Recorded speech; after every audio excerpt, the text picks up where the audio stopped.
Bonjour et bienvenue dans cette nouvelle vidéo. Aujourd'hui, nous allons célébrer la nouvelle année avec une recette végétarienne remplie de légumes pour faire le plein de vitamines. Donc n'hésitez pas à liker cette vidéo et à vous abonner à notre chaîne. Alors cette recette remplie de légumes s'appelle le chou farci. On va faire un chou farci avec une sauce gravy. C'est une sauce légèrement brune à base de champignons et de miso. Cette recette va se dérouler en deux parties. La première, le chou, et la seconde, la sauce. Alors, pour la première partie du chou farci, nous allons commencer par préparer nos légumes.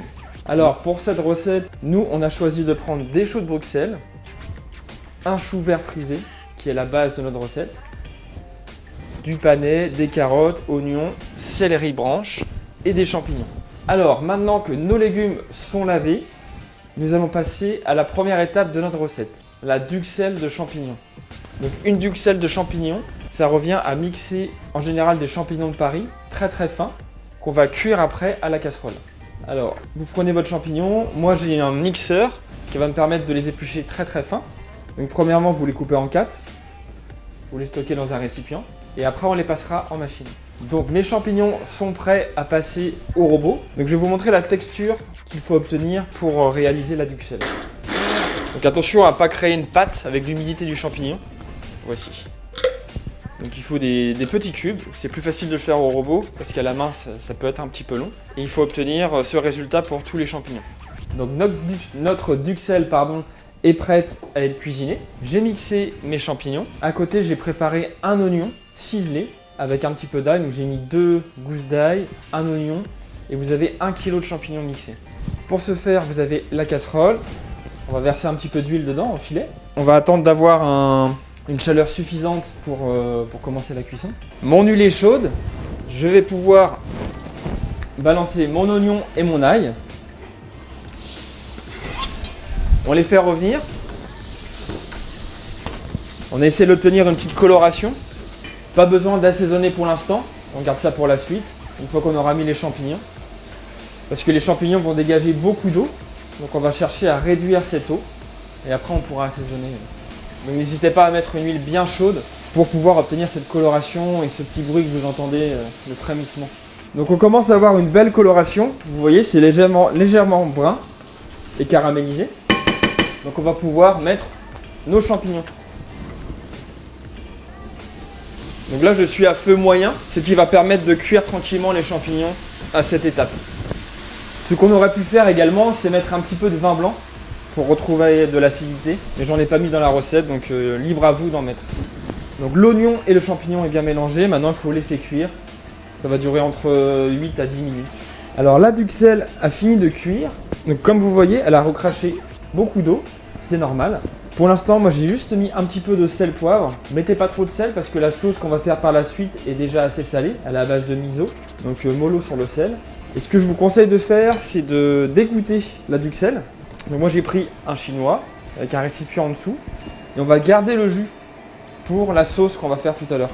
Ça va apporter du goût. Donc une fois que vous avez égouté la duxelle, on va la réserver. On va la refroidir et la réserver au frais. Et elle nous servira par la suite. Alors maintenant, nous allons entamer la cuisson de nos légumes. 2 cuissons à prévoir. La première, vous mettez une casserole d'eau à bouillir. Donc moi j'ai mis du gros sel dedans. Et elle va nous servir pour cuire les carottes et le panais. La deuxième cuisson, cette fois-ci on va la faire poêler. Donc vous prenez une poêle avec un fond assez épais parce que faut pas que ça colle de trop. Un filet d'huile d'olive, enfin d'huile. Et comme tout à l'heure, on va la faire chauffer suffisamment pour que la coloration s'établisse. Alors mon huile est bien chaude, je vais pouvoir mettre mes oignons et mon ail frais. Alors l'ail, je dirais 3-4 gousses à peu près. Vous voyez, c'est important d'entendre le petit bruit que vous entendez là, le frémissement. Donc on fait dorer. On peut mettre l'oignon directement. Et là on va aller chercher une coloration, comme tout à l'heure, une caramélisation. Et par la suite, on viendra cuire le céleri en premier, le céleri branche. Pareil, on le fera légèrement coloré. Et on terminera par le chou de Bruxelles. Là, il y a mon eau qui arrive à frémissement. On va pouvoir cuire les carottes et le panais. Alors là, on commence à avoir une belle coloration de notre ail et oignon. On va pouvoir mettre le céleri branche. Donc on va chercher une cuisson fondante et légèrement croquante. On mélange bien. Là, je vois qu'entre temps, il y a mon eau qui bout. Donc, on va pouvoir mettre les carottes en premier. Et on peut enchaîner avec le panais. C'est quasiment la même cuisson, vu que c'est des petites tailles. Et donc là, pareil, on va chercher une cuisson croquante parce que par la suite, on va les faire poêler. Donc, il ne faut pas que ça soit mou non plus. Entre 5 et 6 minutes de cuisson, on va voir, une fois que l'ébullition aura réapparu. Aussi important, ne jetez pas l'eau. Donc on va prendre une petite araignée et on mettra ça dans un bol par la suite parce qu'on aura besoin de l'eau de cuisson qui aura pris le goût des légumes pour continuer la recette. Donc là pour le céleri rave, on attend une nouvelle coloration, que ça dore un petit peu et après on pourra mettre notre chou de Bruxelles. Si vous voulez, c'est le moment d'assaisonner. Donc moi je ne l'ai pas dit, mais vous pouvez mettre un petit peu de curry, un petit peu de paprika, les épices que vous aimez. C'est à ce moment-là que vous pouvez les mettre. Donc là, mon céleri rave est légèrement croquant. Ça fait 3-4 minutes qu'il cuit. On peut ajouter le chou de Bruxelles. Donc là, on mélange bien le tout. Et pareil, donc là, le chou va dégager un petit peu d'eau. Donc on va chercher à le réduire. Donc tous ces légumes-là vont permettre de faire une farce par la suite. Voilà, vous laissez cuire tranquillement. Alors là, mes petites carottes et mon panais sont cuits. Donc là j'ai mis un timer, on est à 4 minutes de cuisson. Donc c'est très rapide. Comme je vous le disais, on va récupérer l'eau. Prenez une araignée ou un petit tamis, ce que vous avez, pour essayer de récupérer vos légumes en gardant l'eau. Cette eau de cuisson va permettre d'ajouter du goût, un goût naturel, sans forcément mettre de la poudre de bouillon de légumes. Là le panais et la carotte ont naturellement aromatisé. Et donc cette eau va nous permettre de cuire le chou, pour faire le chou farci. Donc je vais vous montrer comment on procède. Ok, donc nous voici à l'étape du chou. Nous allons dépiauter des petites feuilles, enfin les grandes feuilles du contour du chou, et nous allons les pocher par la suite. Donc c'est assez simple, vous prenez un chou vert lisse, encore une fois, vous prenez un petit couteau d'office, et vous allez chercher autour du tronc à couper la tige, le bas de la queue. Donc il faut essayer d'éviter de casser la feuille quand vous récupérez. Moi j'ai enlevé les premières feuilles très très vertes là parce qu'elles étaient sales. Mais si elles sont propres, vous pouvez les garder. Donc voilà ce qu'on essaye d'avoir. Une belle feuille. Donc vous pouvez faire ça sur tout le chou quasiment. Voilà. Ça se dépiote assez facilement. Et vers la fin, vous pouvez inciser un peu plus profondément. On va directement enlever le tronc. Voilà, comme ça. Et ici, on a accès plus facilement. Donc la recette est calibrée pour 5-6 personnes. Donc je pense qu'il faut à peu près 2-3 feuilles par chou. Donc à vous de faire le calcul et puis de faire en fonction de votre pièce. Donc vous voyez là on est à peu près à mi-cuisson pour nos choux et le céleri branche. Donc on commence à avoir une petite coloration sur l'ensemble de la préparation. Si jamais vous voyez que ça colle trop au fond, vous pouvez prendre le bouillon que vous avez obtenu avec la carotte et le panais. Mettez 2-3 cuillères, voire une petite louche, et ça va permettre de décoller les sucres au fond de votre poêle et éviter que ça colle surtout. Moi j'ai pas besoin, mais si jamais vous en avez, n'hésitez pas à utiliser cette option. Donc là j'ai mon bouillon qui bout. On va pouvoir commencer à pocher nos feuilles de chou. Donc là la cuisson est très rapide. Je vous conseille de prendre une pince et un récipient à côté. Donc commencez tranquillement, mettez juste une feuille et regardez comment ça réagit. Moi je vais en mettre plusieurs d'un coup. Voilà, on laisse cuire 2-3 minutes, à vous de voir, selon l'épaisseur de votre chou aussi. Le tronc. Alors le tronc on peut le couper. Moi je ne l'ai pas fait parce que j'aime bien ce côté croquant et puis ça fait moins de pertes. Mais sachez que vous pouvez l'enlever. Vous voyez, ça va très vite. Je pense qu'on est à 2-3 minutes de cuisson. Alors là, après 2-3 minutes de cuisson, je vais sortir mes feuilles de chou. Vous voyez, là c'est parfait, elle a gardé sa coloration. Le sel aide beaucoup à garder le vert, à fixer la couleur, la chlorophylle des légumes verts. Donc n'hésitez pas à saler votre eau. On les goûte, on le met dans un récipient. Moi j'ai un récipient et une passoire. Et vous les stockez comme ceci. Et on les laisse en attente. À vous de jouer pour la suite. Donc vous voyez, la cuisson s'avance bien. On est déjà à 15 bonnes minutes. Donc c'est assez long, c'est normal. J'ai dû rajouter un petit peu de bouillon à l'intérieur pour augmenter la souplesse en fait des légumes. On peut assaisonner un petit peu de sauce soja. Ça va apporter un goût salé. Et voilà, on poursuit. Là je pense qu'on a encore 5-6 minutes de cuisson et la farce sera terminée. Donc voilà, ici je viens de goûter. On a une texture qui est fondante mais légèrement croquante. C'est parfait, c'est ce qu'on veut. Donc il y a quand même 22-23 minutes de cuisson. donc il faut anticiper un petit peu. C'est terminé, on va pouvoir la mettre de côté, la réserver et continuer la suite de la recette. Alors voici la dernière étape de la préparation de la farce. Il nous reste une légère cuisson à faire. Vous vous souvenez des carottes et panais qu'on a cuits à l'eau. Là on va juste les faire dorer à la poêle. Donc vous prenez 2-3 gousses d'ail fraîches. On vient les faire dorer à la poêle. Donc encore une fois, on vient chercher la coloration. On va mettre quelques épices, du paprika fumé. Vous pouvez mettre autre chose si vous le souhaitez. Le paprika fumé va donner de la couleur et le parfum fumé pour la sauce. Donc on mélange bien. Attention, la coloration va vite. Et là, avec le paprika, on ne va pas voir le côté caramélisé de l'ail. Donc voilà, là on arrive sur une belle coloration. On va pouvoir jeter nos carottes et nos panais. Il est important d'entendre le son. Le bruit que vous entendez là est important. C'est ce qui va permettre la création de sucre au fond de la casserole. Donc là c'est poêlé à feu vif, on parle de 1 minute à 1 minute 30. Donc ma cuisson est terminée. Mes carottes panais sont bien dorées, caramélisées légèrement. Je vais pouvoir transvaser dans le reste de la farce. Alors, la cuisson de la farce est terminée. Maintenant, il va rester l'assaisonnement. Donc c'est là qu'on va rectifier l'assaisonnement, le goût de notre farce. Donc vous voyez, j'ai dit 5-6 personnes. Je pense qu'on va aller un peu plus loin, peut-être à 8 personnes pour cette recette. La préparation se congèle, hein, si jamais. Donc là, on mélange. La préparation est assez humide, ce qui va faire une farce pas trop sèche non plus. Sachant qu'on a encore la sauce à faire. Donc la texture est plutôt réussie. On va retrouver le croquant, le moelleux et le fondant. Tout ça avec des légumes.